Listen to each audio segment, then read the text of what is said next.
j'espère que vous allez bien. Aujourd'hui je fais cette vidéo parce que j'ai échangé la dernière fois avec une collègue et elle me disait qu'elle en avait marre, qu'elle était au fond, voilà, et elle me demandait du coup comment ça se passait justement quand on est libéral et que ça pouvait être aussi une idée. Donc je me suis dit que ça pouvait être sympa de faire une vidéo autour de ce sujet-là parce que qui n'a pas dit dans notre profession ou même dans d'autres, mais on va rester dans la nôtre, général bol, si ça continue, je vais aller dans le Larzac élever des chèvres, bien que ce soit quand même pas très facile, il me semble, hein, d'élever des chèvres. Mais voilà, alors du coup, se pose la question de l'usure professionnelle, de qu'est-ce qu'on peut faire derrière quand on a fait que ça.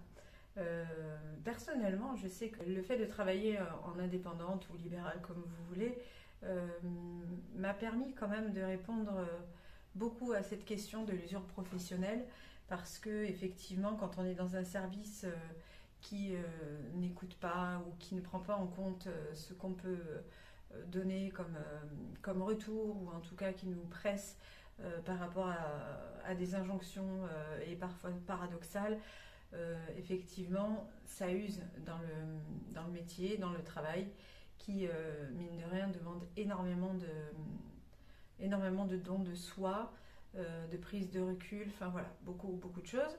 Je voulais répondre à cette question, je voulais me dire en tout cas que me concernant, le fait de passer en indépendante m'a permise effectivement de prendre un petit peu de recul par rapport à tout ça. Et notamment sur le fait de ne pas avoir de pression de la hiérarchie ou des choses comme ça. Il y a d'autres pressions de l'autre côté, effectivement, parce que du coup, on est quand même seul par rapport à la gestion des problématiques, tout ça, ce qui peut aussi des fois être un peu lourd. Mais c'est vrai que ça permet en tout cas d'avoir un nouveau souffle. En tout cas, moi, ça m'a permis d'avoir un nouveau souffle au niveau de ma profession, de mon métier. Mais quand même d'avoir parfois effectivement le sentiment d'avoir fait le tour de ce métier. Et quand il arrive ce moment-là, je me pose la question en me disant, voilà, ça va faire 16 ans que j'ai mon diplôme, ça fait 7 ans que je suis indépendante, bon, presque 8 même, et qu'est-ce que je ferais, qu'est-ce que je saurais faire d'autres. Donc en fait, à savoir, est-ce que dans cette profession qu'on a faite depuis longtemps, on est en capacité de s'ouvrir à autre chose, de pouvoir découvrir un autre travail, un autre champ de travail. Bon, est-ce qu'on peut complètement changer? Est-ce qu'on est en capacité de faire des formations? Et voilà tout ça. J'ai pas répondu encore pour tout vous dire.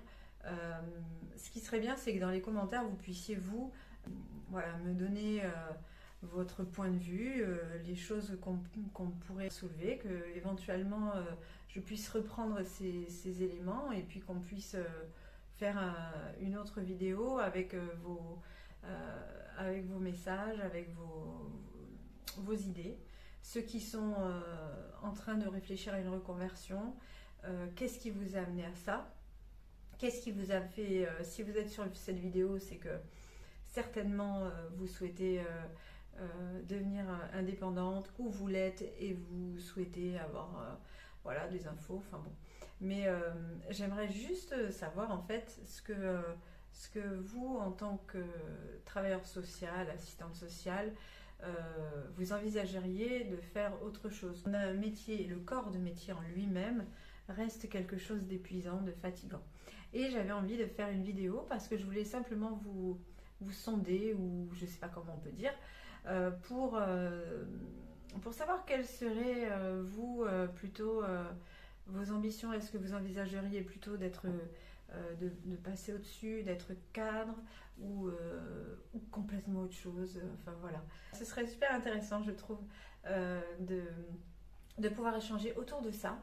Et voilà, en tout cas de vous dire que effectivement le fait d'être indépendante permet en tout cas de rallonger un petit peu sa durée de vie d'assistante sociale sur le terrain. Voilà. Donc si vous aimez profondément ce métier mais que vous ne savez plus comment le mettre en œuvre et que vous en êtes déçu par rapport aux différentes injonctions et aux différentes missions qu'on vous demande. Peut-être que ce serait intéressant d'y penser et de vous lancer. Moi, je reste à votre disposition sur Facebook. Il y aura le lien dans la description. N'oubliez pas de vous abonner si ce n'est pas fait, de liker la vidéo parce que ça m'aide à en faire encore un peu plus et surtout de commenter de manière à ce qu'on puisse échanger. À bientôt. Bye.